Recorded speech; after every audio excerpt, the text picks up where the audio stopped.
Hello, everyone, and welcome to the fourth session in this series of American English Live Teacher Development.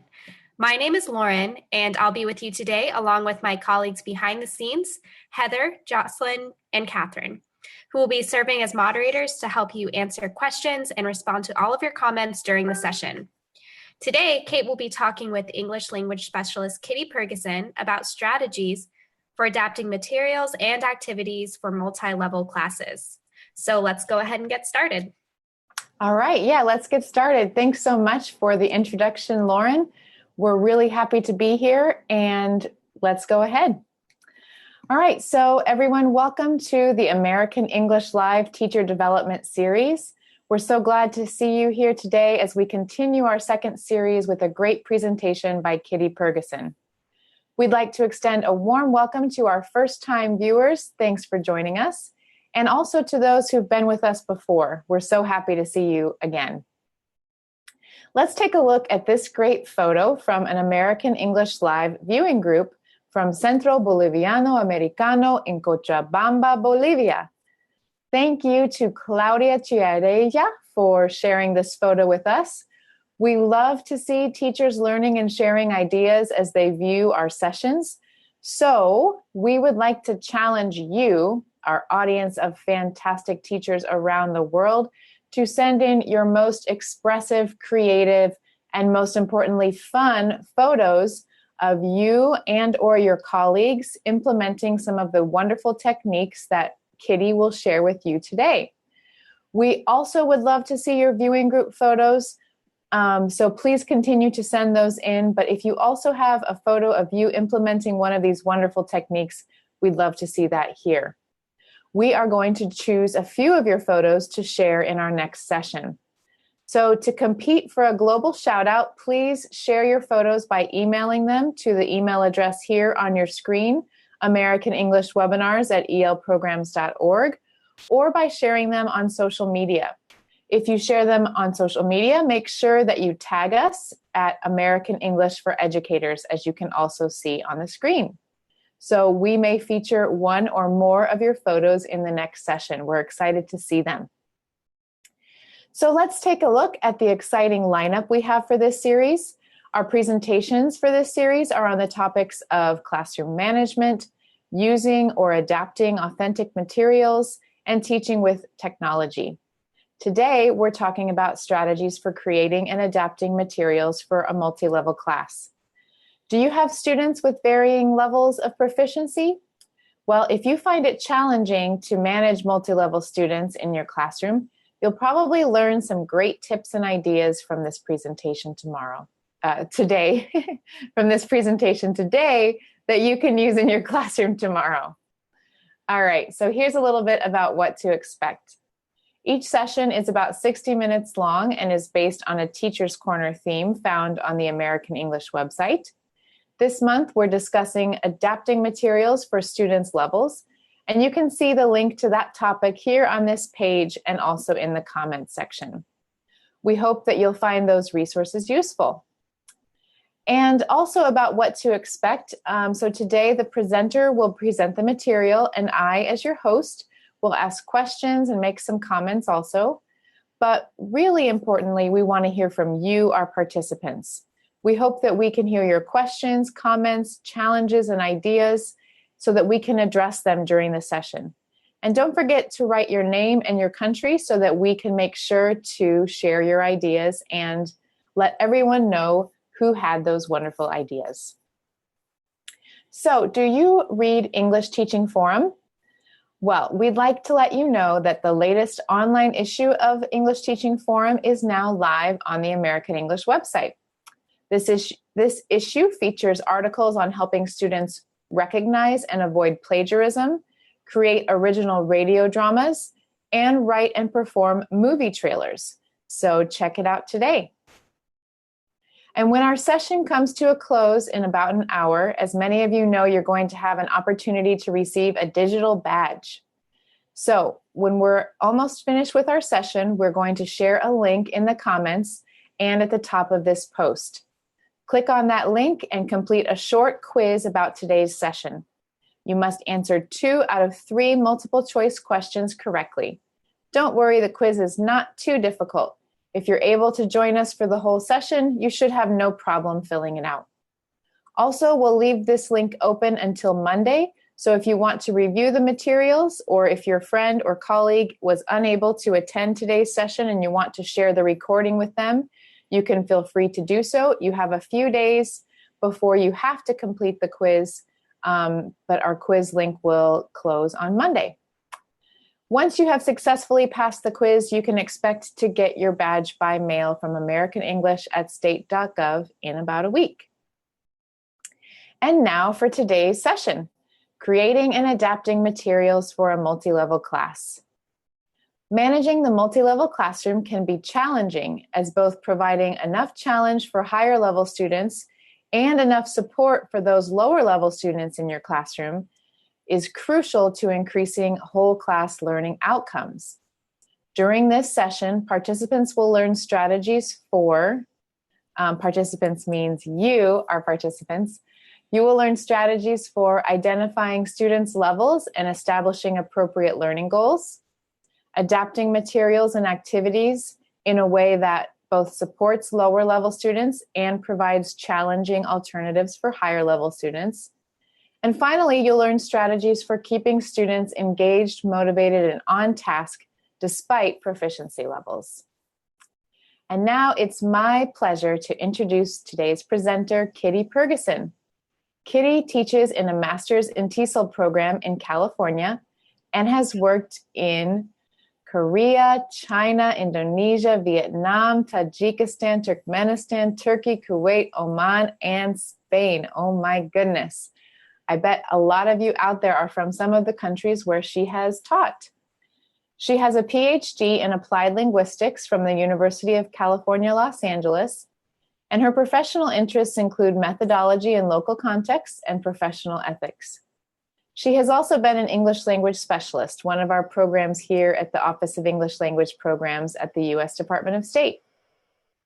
So as you can see, Kitty is bringing a lot of experience and expertise with her here today. And Kitty, we're really happy to have you. Welcome. I'm very glad to be here with you all. It's a privilege to work with such dedicated teachers. And I trust our time together will help you teach your students in even more effective ways.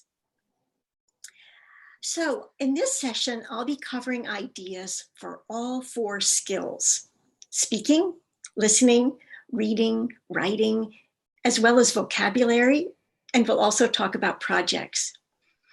Overall, I hope to give you ideas that will allow you to stretch your high-level students, to push them a bit, and at the same time support your low-level students and ensure that they're learning too, not just sitting in the back of the room giving up on English. We'll talk a little about what we mean by multi-level classes and why they're so common. We'll talk a bit about classroom management and how we make decisions about how to group students. Then I'll go into solutions. Some involve adjusting the input we give students, that is, the text students read or listen to. Some involve the support or help we give students. Do they get lots of help or just a little? Most involve the tasks we give students. Are they doing hard or easy activities? Do students have a little work to do or a lot? And I hope there will be time for your questions at the end. First of all, I want to hear what you think. What does multi-level mean to you? All right, participants, let's hear from you. We'd love to see your ideas in the comments here. What does multi-level mean to you? Are you thinking about low beginners and high beginners in the same class, or students of different ages? Great. It looks like Claudia says that it means different second language proficiency. Milinko says high and low level students. Different learners in the same class from M. Amin Gental. And Luis says people at different levels. And Mohammed says different levels of proficiency. Thanks so much for all your responses. Right. And sometimes different levels can mean just low beginner, high beginner, but sometimes it can mean all the way from beginning to advanced. Now, what about reasons? Why do we have multi-level classes? What's your situation? Yeah, what are the reasons for having multi-level classes, students, participants? Is it different timing?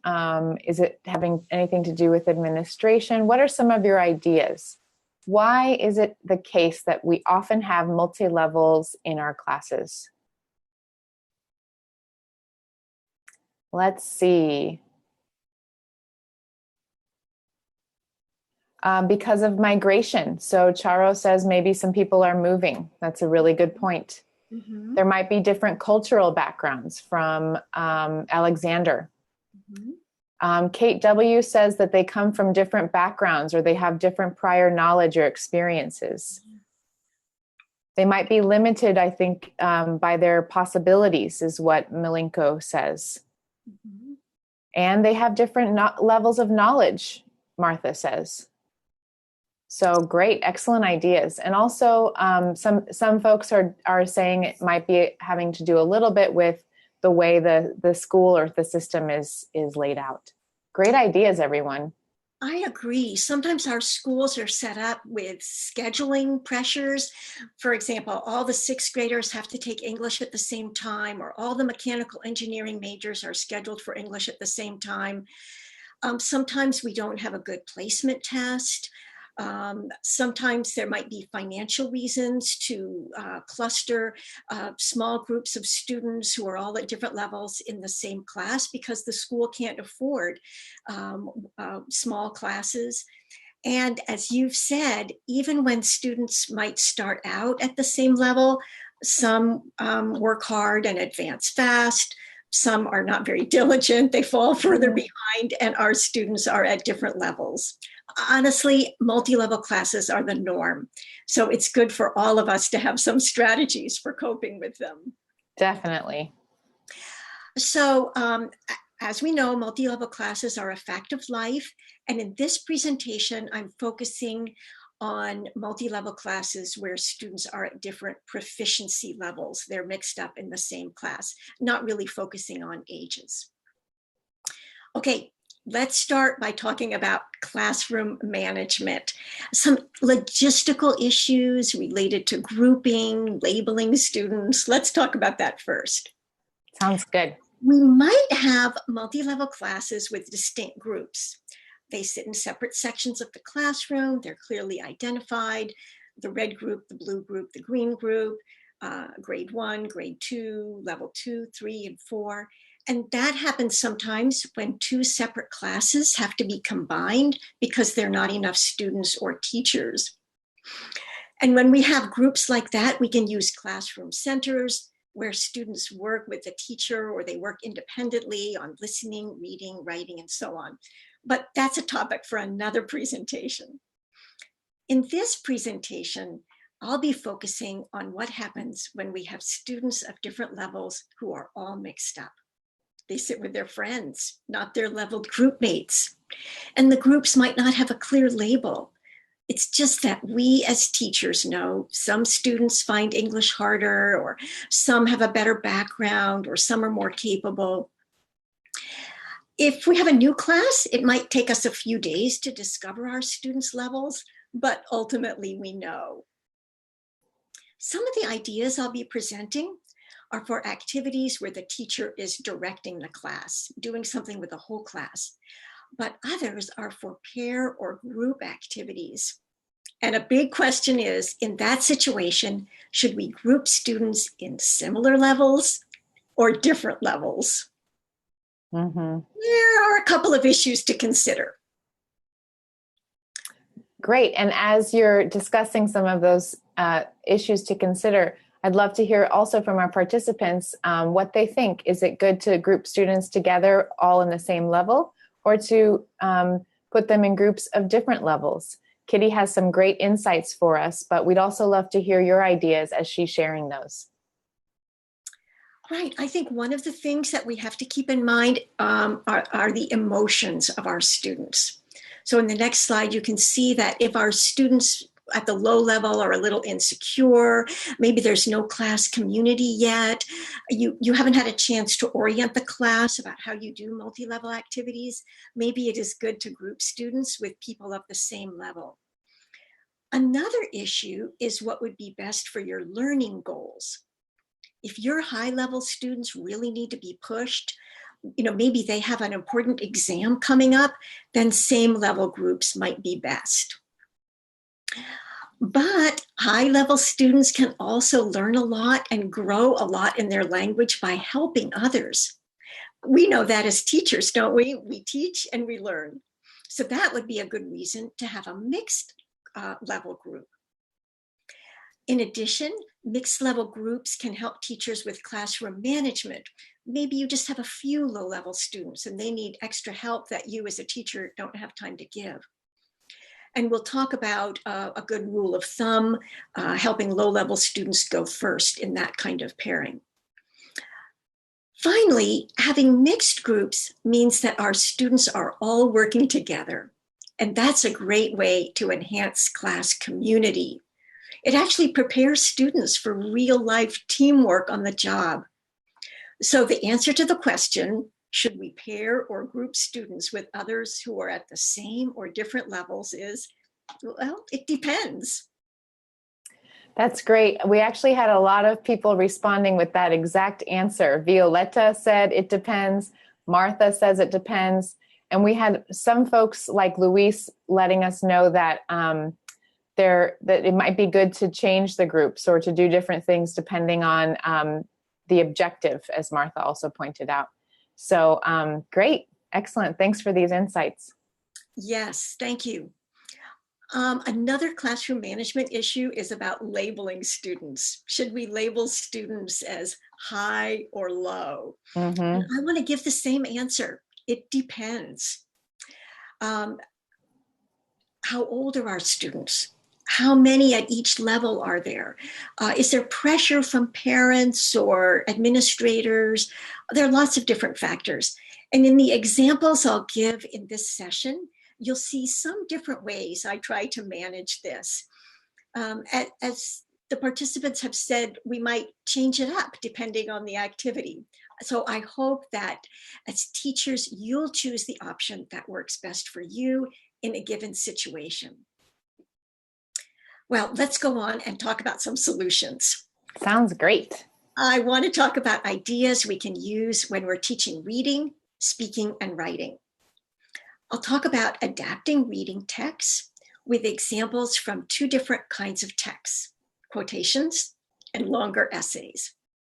I'll also talk about jigsaw reading in multi-level groups. Then I'll talk about adapting questions we can use in writing or speaking classes. Often these questions are in response to a reading text. I'll include advice for using conversation cards in a speaking class in two different formats. Let's start thinking about reading. Okay. I want to know what you expect of your higher level students in terms of reading. What are they able to do? Great question. And we'd love to hear from you, our participants. For reading tasks, what do you expect? What kinds of skills should higher level students demonstrate? Or what should they be able to do when they are reading? What do you expect from higher level students in a reading task? Charles says they would be able to infer information. Bartek says critical thinking. And Nguyen says they may understand the material better than the lower level students. Kai says they should be able to comprehend properly. And Katya says that they should be able to do some skimming and scanning. And Violetta mentions that reading fluently is something she would expect from her higher level students. Great ideas, everybody. Exactly. I think the two main things that are especially relevant in my examples are students can read more on their own with less help from the teacher, and they can read more text in the same amount of time. Some people think that maybe we should give them more difficult texts. that may be true, but I didn't want to emphasize that in our session today because that could make more work for the teacher. That's true. Okay, what about lower level students? What do they need? What should we be providing for them so that they can successfully engage in reading activities? That's another great question. Participants, what do you think? What types of support can you give to lower level students so that they can be successful with a reading task? What are some things that you might do for your lower level students to make sure that they could succeed in the reading task? Claudia says she might introduce vocabulary first. Great idea. Soraya also says preparing vocabulary. Bakiev says more time, less text. Great idea. And Louise says maybe you could ask them to read for some of the basic information. Kate W. says you could give graphic organizers. Excellent. Lots of great ideas. Maybe talk about the topic first from Claudia. Excellent. Great ideas, everyone. You've definitely anticipated what I was going to say. Basically, I think with our lower level students, if we're using the same text, our low level students need more help and more time to read less text. Let me give you an example of what that might look like. So this particular text in our example, as you'll see in the next slide, is a quotation from Albert Einstein. And for my higher level students, I simply ask, what does this quote mean? Their reading proficiency is such that they can work it out on their own. My lower level students need a bit more help, as you can see on the right side of the slide. There's some grammar that might be difficult. And even if I explain vocabulary or grammar, the overall meaning may need to be paraphrased. So how do I provide that help? Depending on how many students I have in each group and what kind of resources I have, I'll give the lower level students help in one of two ways.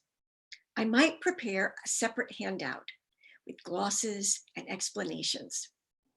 Or I might group the lower level students together, then walk over to them and explain it to them in person. In that case, I need to make sure the higher level students are kept busy. That leads to the next slide. In the same time period, higher level students can be expected to read more or to read longer texts than beginners. And while the higher level students are reading, the teacher has time to explain the difficult aspects to the lower level students. Wow, this is great. And what a great idea for classroom management as well. I remember there was one question from our previous session that we had earlier today about when you're working with the lower level students, what are you going to ask the higher level students to do? Are they just going to be sitting there? Well, clearly no, we'll have a little bit more for them to do. We can ask them to expand on the ideas that they've shared, or like you've shown here as well, we can also give them more text to read, as maybe the lower level students will need, as one person said, more time with less text, and our higher level students are able to get through a lot more content in the same amount of time. This is a great idea. Exactly. And let me show you one more example. If you're working with a regular text, you can highlight what you want the beginners to read. By the way, this text about American holidays comes from an American English resource file. Oh, great. So I tell the beginners, read section 1. And then if I have upper level students, they got another box that's highlighted on the text. Now you can read section 2. And you might have students who can be challenged to read the whole page. This way, the whole class is working together on reading, but each level experiences the right amount of challenge. And of course, a student who has finished their portion in the time allotted can be encouraged to go on and read more, no matter what their level. Excellent. Now, one way to do reading that works well in a multi-level class is to do a jigsaw activity. This version is known as expert groups. I'm just going to give you a quick overview. During stage 1, students at the same level work together on their text, becoming experts on it. I assign students which groups to go to. In this case, there are 4 different but related texts to read, so there are 4 groups. But you can also do it with 3 or 5 portions of text and 3 or 5 groups. Then during stage 2, students from each different original group come together to form a new group, sharing what they've learned from their text, sharing their expertise.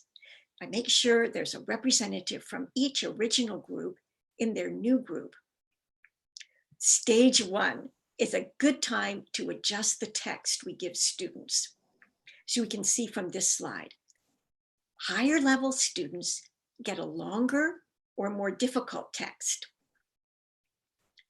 Lower level students get something shorter and easier. Great. Now, during stage 2, to encourage everyone to participate, a Jigsaw activity usually has a worksheet. It can't be done by a single student. Everyone has information from their reading to share, so everyone contributes.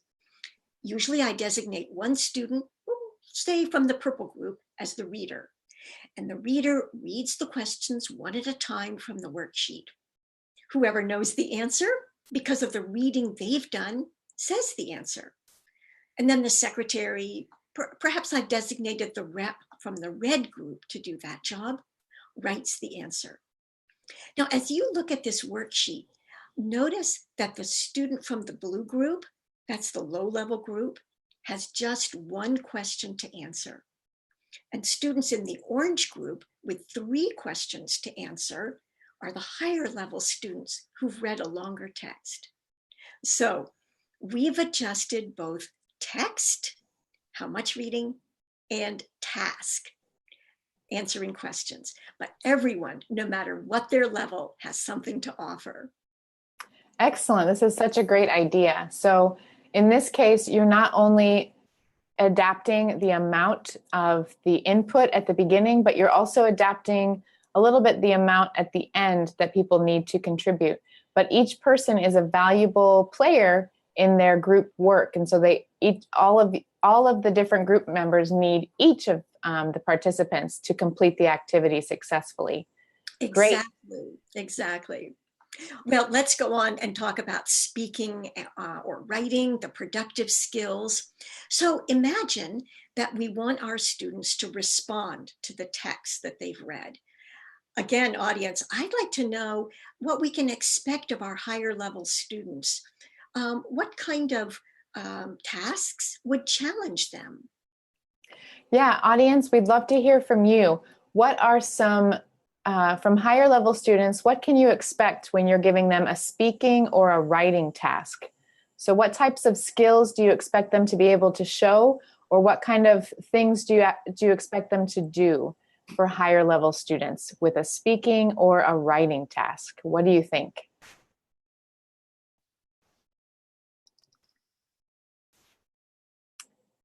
Let's see.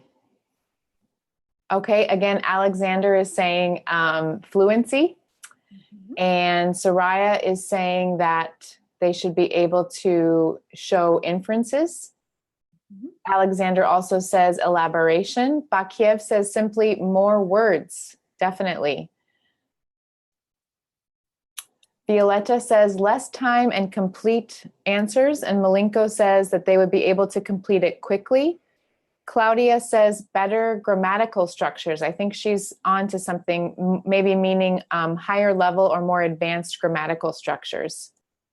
And Katya says maybe they'd be able to lead the group work. Yeah. Great ideas. I love those ideas. And as you can see from this slide, I've also thought about the number of questions that they can answer, the types of thinking that they need to produce, the autonomy that they would have, and our expectations for things like fluency and grammatical accuracy. Now, let's think about our lower level students. What should we do for them? What can we expect of them? All right. what do you think, everyone? What can you expect from your lower level students when it comes to speaking or writing? I guess one of the points that you're making here, Kitty, is that it's really important for us to manage our expectations as teachers. Our students who are beginner level students might not be able to do the exact same things as our higher level students. And even just that idea of thinking about our students in those ways can really help when we're assessing their progress. Yes, but at the same time, we don't want to ignore our lower level students. Definitely. We do want to have some expectations for them. Absolutely, yes. Bakiev says maybe their sentences would be a little more simple. Monica says they're going to need more scaffolding. In their speech, Alexander says they might use more pauses and hesitation. Charlotte says they might be able to take notes on certain details that you're asking them to take notes on in a story. Mm-hmm. And Natalia says maybe some basic vocabulary. Well, great ideas, everyone. You've anticipated some of my ideas, so let's summarize them. We want to ask them fewer questions and simpler questions, but we still want them to answer those questions. As the audience said, we need to provide more scaffolding, help, guidance, or prompts, and we should be satisfied with a simpler response. I want to give you some examples of what this would look like. Sounds good. So first of all, how many questions should we expect our students to answer? I've gone back to one of our sample texts, the quotation from Einstein about living for others. Depending on how your class is set up, you can say, class, we have 10 minutes for group discussion. Talk about questions 1 and 2. If you have time in your group, go on to questions 3 and 4. Alternatively, you could say, blue group, talk about questions 1 and 2. Black group, talk about questions 1 through 4. This is a great idea because it allows the teacher to kind of choose. As you were saying before, Kitty, it often depends on the situation, whether we're going to put students in multi-level groups or in one individual level group. So sometimes you might want to not call the students out or not really show that you're identifying their level. And so it's a great idea to say, all right, you have 15 minutes. You can spend those 15 minutes on questions 1 and 2 or the questions 1 through 4. And sometimes it might be better to put them into their individual level groups. And as you said, differentiate exactly which tasks, especially if you're trying to help the lower level students feel a little bit more secure. If you say just these 2 questions, maybe depending on the students that you have, that'll make them feel a little bit better, a little bit more confident that they will be able to complete the task on time. That's right. You've given them a task that they can accomplish. They don't feel like failures because you didn't set them up for failure. Mm-hmm.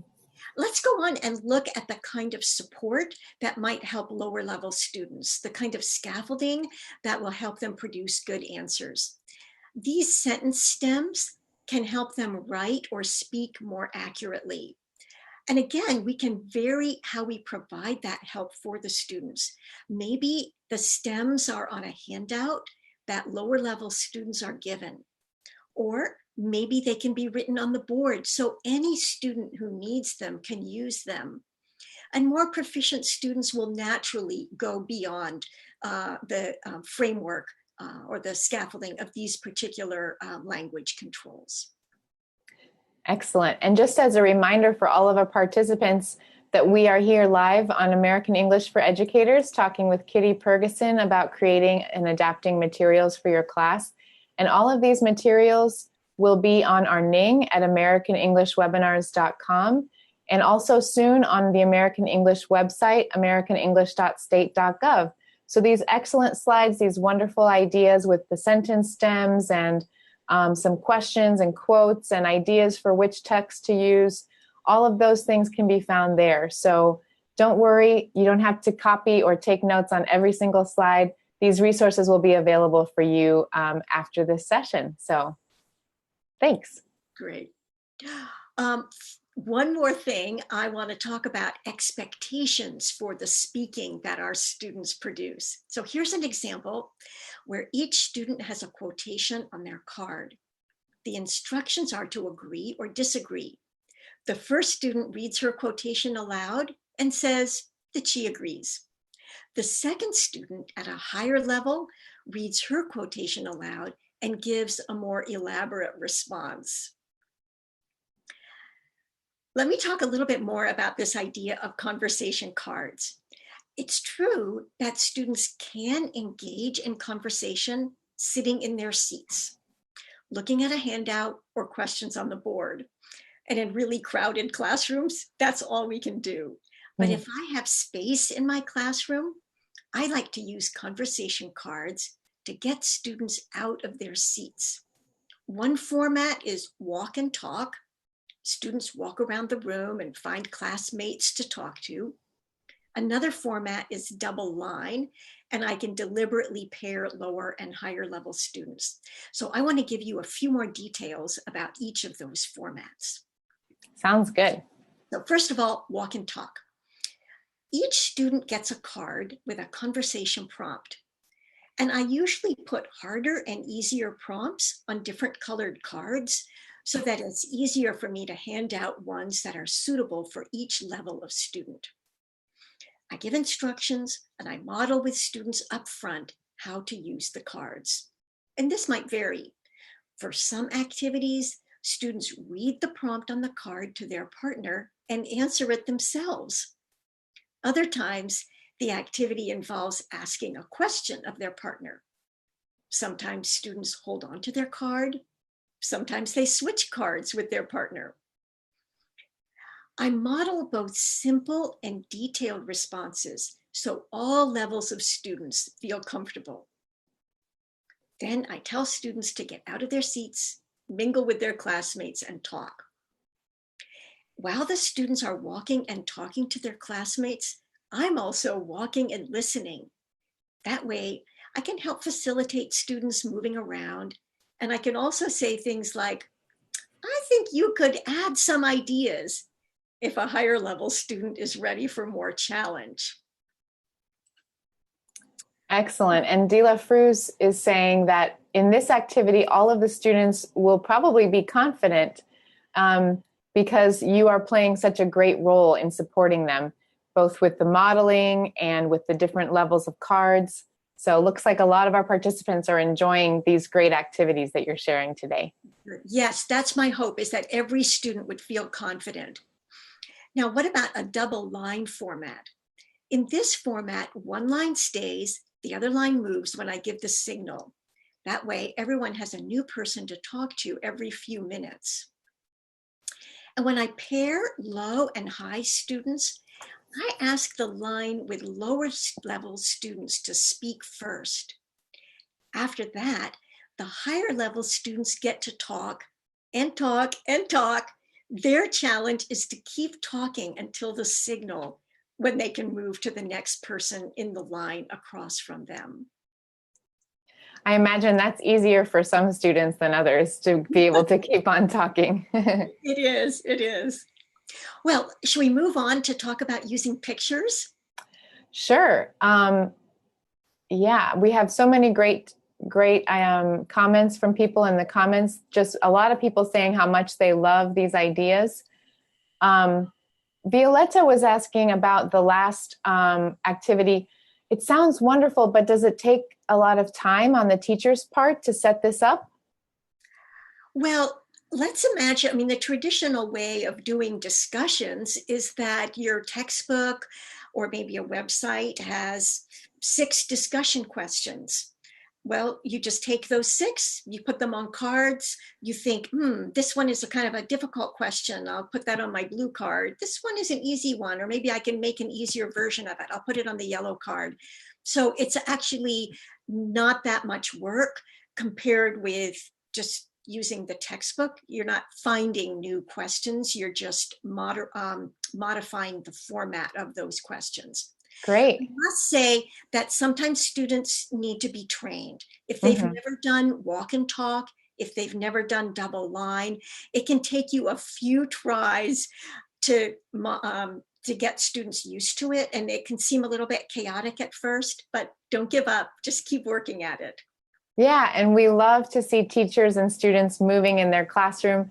We did another session very recently about providing opportunities for movement.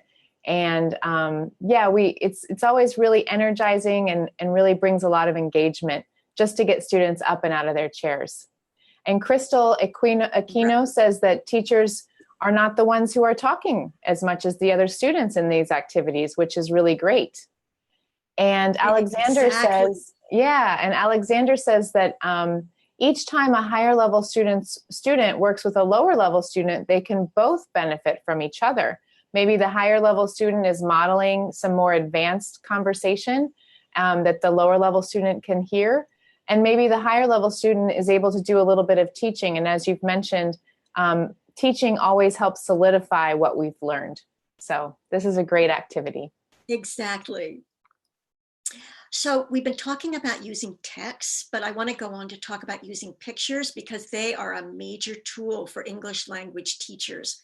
And again, I'm going to focus on how to adjust the task we give students and how to manage a speaking activity to allow all students to participate. I usually do this as a whole class activity. Let's imagine I have a class of 30 students, everyone of all levels mixed up. But as a teacher, I know who is at which level. First, I ask the lowest level students to say single words. I often call on them by name. Then it's time for intermediates to say a sentence about what's happening. Finally, I call on advanced students, also by name, and I ask them to talk about something maybe in the past that might have caused what's going on in the picture, or something that might happen next. Let's give it a try. All right. So audience, pretend you are beginners. What is happening in this picture? Use one word only. What do you see? All right, audience, let's hear from you. In this picture, imagine that you are a beginner level student and give us one word to describe what's happening in the picture. Let's hear from you. So Claudia, her word is friends. I love that. That's great. What else? Juan Carlos says cow. Violetta, cow and dog. Cow, dog, and funny from Monica. Kate W. and Luis both said friendship. Bakiev says relaxing. Kamal says friends. Cynthia also says friends. Angela, friendship. Lots of friendship. Cynthia says animals as well. Excellent ideas. Nguyen says it's a little bit weird. He said weird. Yes, maybe. Okay. All right. Good job. Now it's time for the intermediates. Could you make a sentence using prepositions like in, on, or next to? All right, audience, let's see some short sentences from as if you were an intermediate student practicing your prepositions in, on, and of. What sentences can you share with us? Let's see. Nguyen says the dog is on the cow, and so does Claudia. Same sentence. Violetta, the dog is sitting on the cow. Nildete says the dog is on the cow. Cynthia, the dog is on the cow. Veronica, the lazy dog rides on the cow. Nice. Olivia, the dog is on the bull. The dog is on a big cow from Kate W. Excellent sentences, guys. Animals are on the floor or on the ground. Excellent. Great job, everybody. So at this level, the students are not just using single words, but they're making sentences, and you can encourage them. Maybe if you've just finished present continuous, your sentences could be the cow is lying down, or as you said, the dog is sitting on the cow. But now let's move on to our advanced students. Can you answer this question? Why is this happening? All right, we would love to see on the cow. Full sentences, everyone. Pretend you are an advanced student. Again, we want to see lots of words and your reason. Why are they in this picture? Why is the dog sitting on the cow? Alexander says they spend time on the farm together, and that's why. Nguyen says they got into a fight and the dog got the upper hand. Whoa. Kainat says the reason is that the two animals are friends. Very nice. Soraya says one of them adopted the other to be part of the other animal's family. English courses and Reyes, that organization said the dog is very tired and needs some rest. Oh, yeah. Great sentences, everyone. Okay, so you can see at this level, students are able to use clauses. They're able to express more complex ideas. In most classes, we're going to have to train our students because usually when you hold up a picture and say, describe the picture, it's our best students who are raising their hands and talking all about it. But if our students know that our procedure will always start with single words, then move to simple sentences, and then complex sentences, they'll be pleased with how everyone gets to participate at the right level.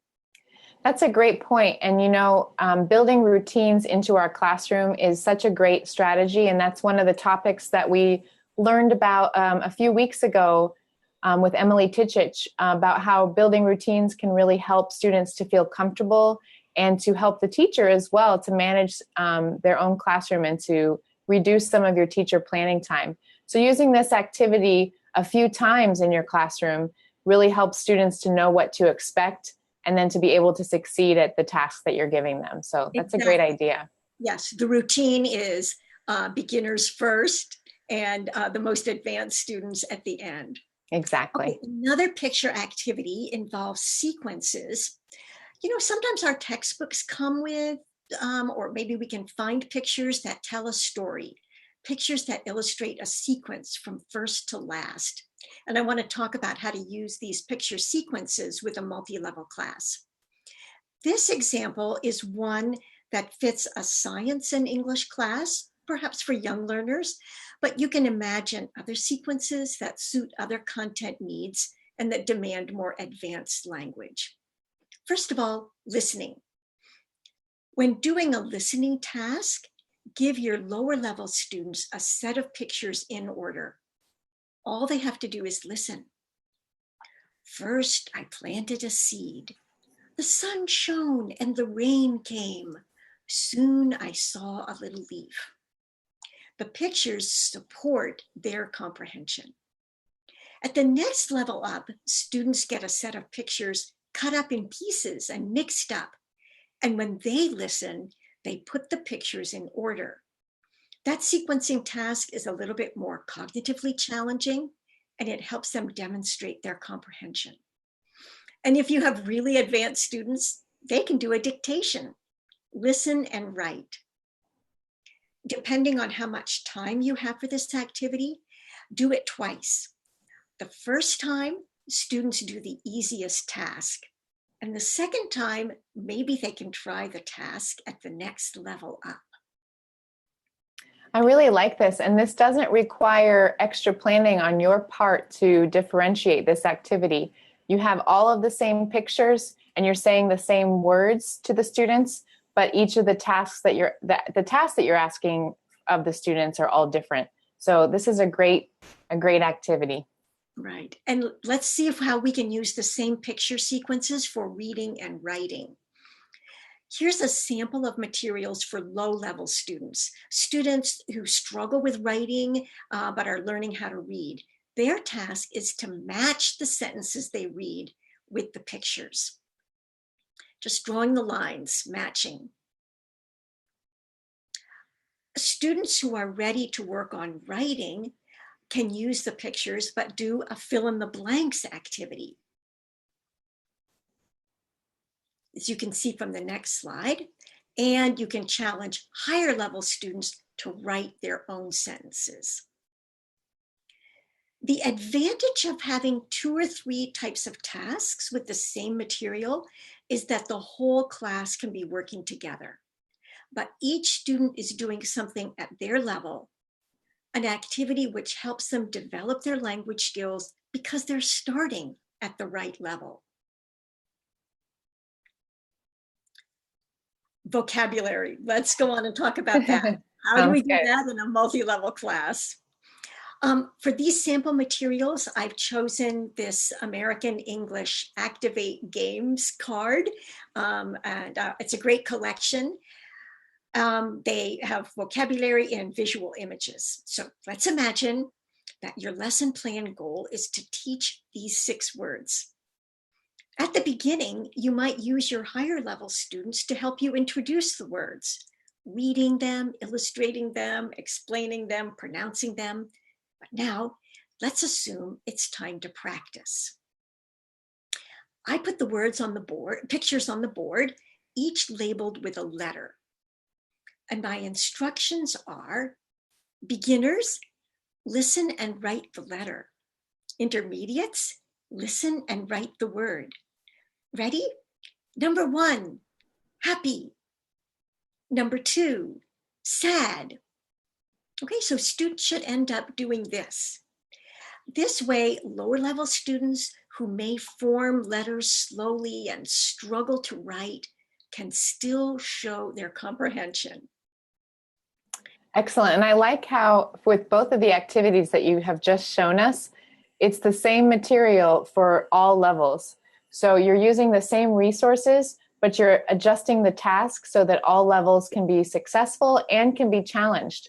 Like you said, maybe at first the student does the lower level activity, and then the second time they might start doing the mid-level activity. Right. One person said that leveling up or asking students to try to level up is a great way to motivate and challenge students. Right. And speaking of challenge, I like to do another round with the same words, this time saying the words in a sentence. Mm-hmm. Number 1, I'm happy because today is my birthday. Number 2, she read the letter and felt sad. Number 3, he's tired since he woke up early. So this creates more of a challenge for both comprehension and its follow-up. And students can be pushed to move up to that next level if they can. Again, excellent. The whole class is working on something together. It creates a sense of unity, and it means the teacher doesn't have to create special materials. But higher level students are pushed to do something that can stretch them, and that motivates them. And lower level students are not asked to do something that is just beyond them, that's too difficult and would make them give up on English. Wonderful, excellent ideas. Thank you so much. We're seeing so many comments about how wonderful these ideas are. Ramona says wonderful. Sarah says that we can use this with our groups in Kamishibai. And Miguel says these are awesome ideas. So thank you so much. Well, I hope to hear more and see those photos of you putting them into practice. Definitely. We want to talk about projects or presentations, some class ideas that take a little bit more time, project work, student presentations. I'm sure you do some of these in your classes too. So I want to talk about 2 different options. The presentation, maybe a video, a poster. There are 2 ways to do this in a mixed ability class. Students could be in same ability groups, and lower level groups could be given easier material or more scaffolding, as we've talked about earlier in the session. But I want to talk again about the second way, where students are in mixed ability groups, but the different tasks for the project are harder or easier, and then get assigned to students of different levels in the same group. Let's look at an example. Let's imagine that you want to have groups of 4 or 5 students give a presentation on a holiday. And again, I've used this American English resource on holidays. And in order to determine which tasks are suitable for lower and higher level students, first we have to think about the tasks involved in the whole project.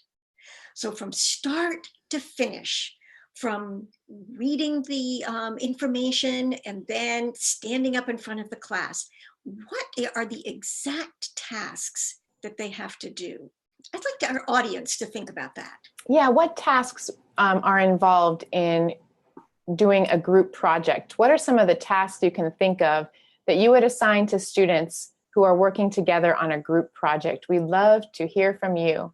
So again, maybe this is something similar to maybe reading about a certain topic and presenting on it, but what tasks would be involved? What would you ask the different students to do?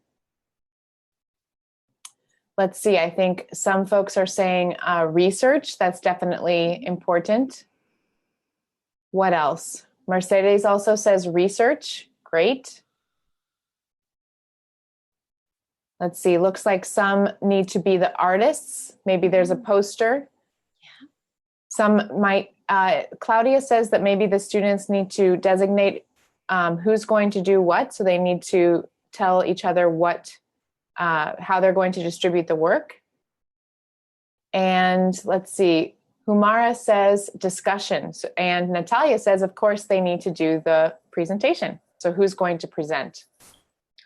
Right. I think that the research, the finding out information, the preparation of the presentation, the actual presentation, those are three important stages. And within each stage, we can also look at different tasks. So first of all, the research or reading stage. As we saw earlier, let's go back one slide. As we saw earlier in the session, students at different levels can be given different reading tasks. And, I might say, in order to do this presentation, you have to find out when the holiday is. Okay, beginners can look at red box number 1 and find out the date. I might say your presentation must also include information about what families do. And that can be found out in red box number 2. And our intermediate level students could read that and get that information. The history of the holiday is described in 4 paragraphs in the middle of the text. That would stretch higher level students. And again, if any of the students have finished their task, they shouldn't just sit back. As we walk around the room observing how students are doing, we can encourage them to do more than the minimum. Excellent. Okay, the next stage is the planning, as our audience has said. Mm-hmm. Mm-hmm. And I've come up with 7 planning tasks that will help students end up with a quality final product. So audience, which one of these tasks should the teacher assign to higher level students? Which ones might be better for lower level students? Great. Yeah, audience, which of these 7 tasks that you can see here would be really good for a higher level student, and which of them would be good for lower level students?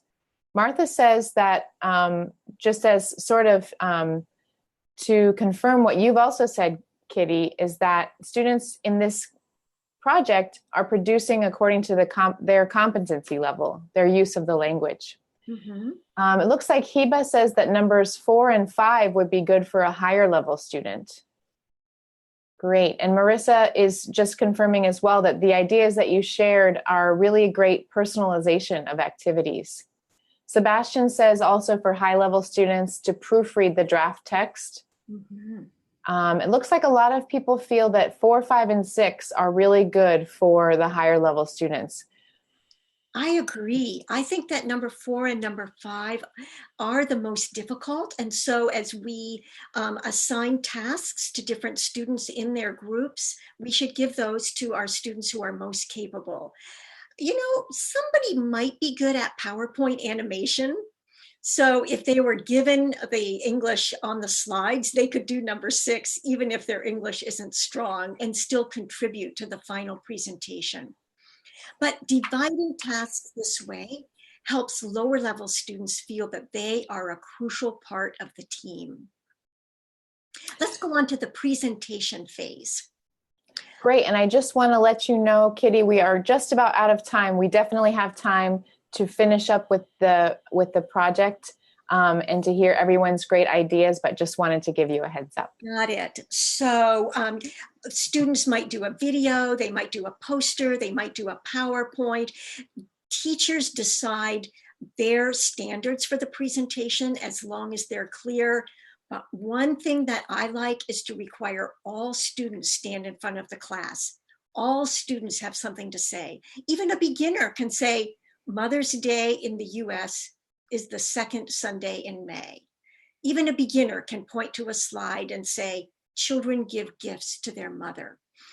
I challenge my higher level students to just use brief notes and to keep their eyes on the audience, not the paper or the slides. One final thing about projects is a task report sheet. This is a good way to keep all students accountable and on task when doing group work. And you can see that some of these tasks for a poster project require more English or greater confidence in spoken English, and other tasks are suitable for less proficient students. Everyone has to do their job well. Okay.